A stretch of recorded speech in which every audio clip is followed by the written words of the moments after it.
So welcome back, guys, and as ever during this challenging time with schools being closed, I do hope you and your family are keeping well. So welcome to this third video on electric fields. This is going to be a little short video. What we're going to do is we're going to look at different fields and look at what the comparison between them is, what the similarities are and what the differences are. So there are a number of fields in physics, but the two we're going to home in on are the gravitational field and the electric field. And we're going to kind of compare and contrast them. Okay, you do occasionally get questions on this, so it's something that's worth me doing. So on this side of the page, I'm going to do the gravitational field.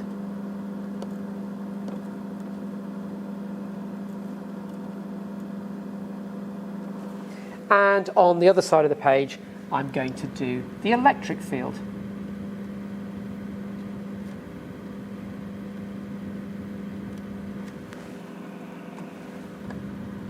So, what we want to do is say, okay, how do these fields work? What do they act between?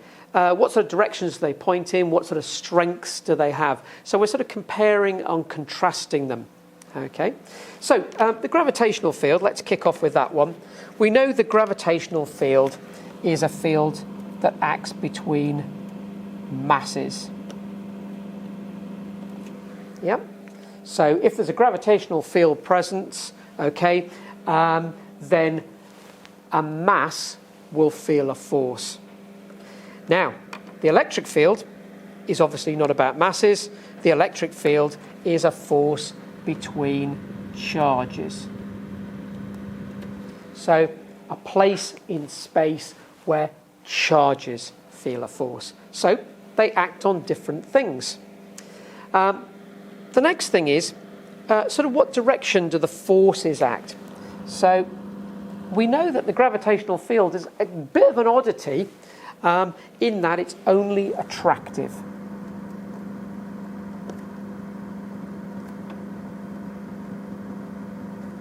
Okay, we haven't found a gravitational field where things are sort of masses repel each other.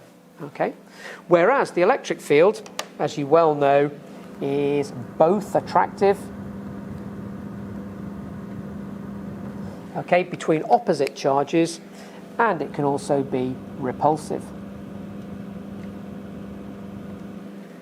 Okay, between like charges. So if you get a question on this in the exam, that's an interesting difference to bring out. Okay.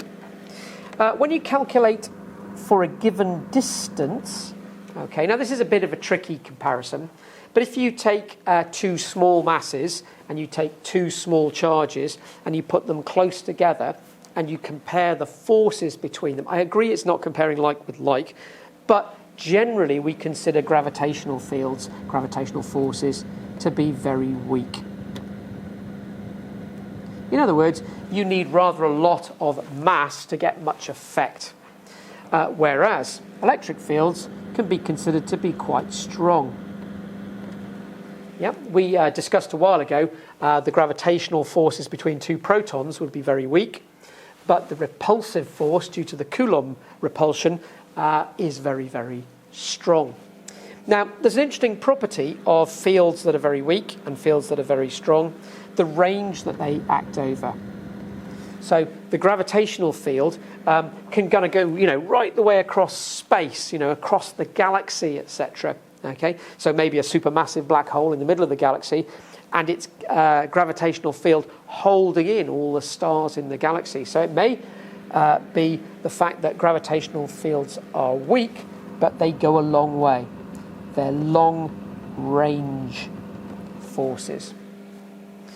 Whereas electric fields, you move away quite small distances, a few meters, and the field becomes very weak indeed.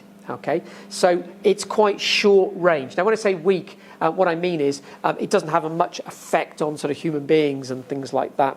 Okay, in other words, we can compare the two and we can say, well, okay, it is a strong force, and I know it drops away with 1 over r squared in the same way as the gravitational field does, But we basically consider the forces between charges. We do maths, for quite small distances. We don't go, what's the force on this proton due to that distant galaxy over there?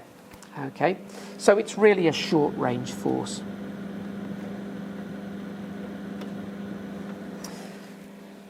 Okay, so I'm not sure I explained that very well, but I think you get my point. Now, what is the field strength? Yeah, how would you define it? Well, in the case of the gravitational field, the gravitational field strength is the force per unit mass, and the electric field strength, E, is the force per unit charge. Okay, so I'm pointing that out because there are some similarities there in the way it works. We also know how the force drops off with distance. So the gravitational force, the force is proportional to 1 over the separation of the masses squared. And in a question, you'd bring out the point that electric fields drop off in a similar way. Part of Coulomb's law. The force between charges is proportional to 1 over their separation squared. So let's write down the sort of full equations now.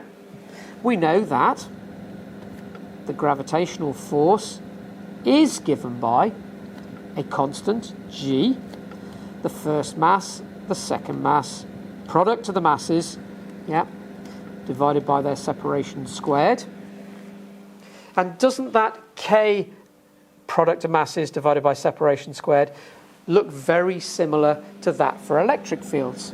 There's obviously a minus in here because of the direction of the gravitational field, but I'm leaving that out. Okay, so it's the magnitude of the force. And with electric fields, the force will be equal to that k, which was 1 over 4 pi epsilon naught, the product of the charges divided by their separation squared. Okay, so two masses attract each other, two positive charges repel each other. Okay, so now you can see that this is a repulsive force for two charges that are positive. So if this is attracted, that's where our little minus comes in. Our minus shows that a mass or two similar masses would fall towards each other. Okay, so there's a similarity there in terms of Newton's law and Coulomb's law. Okay, and then this bit we haven't quite done with electric fields, but we've done with gravitational fields. Okay, the number of newtons per kilogram. The number of newtons per kilogram. Okay, F over m. Well, F over m, is what we call G, the gravitational field strength. So out comes an m and goes to the other side. So the gravitational field strength is equal to G m upon r squared. Okay, and let's see if we can find a similarity with electric fields. So the electric field strength is equal to the force per unit charge. I'll put a small q there. Okay, so E will be equal to 1 over 4 pi epsilon naught. So there's our constant, okay, like the big G, Q upon R squared. Okay. Now, often that's written, as you might guess, as Q over 4 pi epsilon naught R squared. So, quite a short introduction there, but it's quite an important bit for the exam. that you are able to look at the gravitational field and the electric field and show what the comparisons are, what sort of similarities there are between the two, and what sort of differences there are. And of course, and we've done it in previous videos, it would be good to do a calculation of what the gravitational force is between, say, two protons, and what the electrostatic force is between two protons, so you can compare their magnitudes. And of course, their magnitudes are a huge distance apart. The gravitational force is very, very weak compared to the electric forces.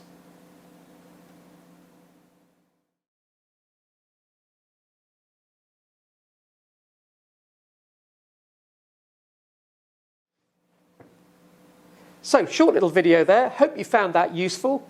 Have a good look at what I've written, and maybe have a look in your textbook as well. That sometimes takes these ideas a little bit further. Anyway, I'll be making another video soon, and I look forward to seeing you then.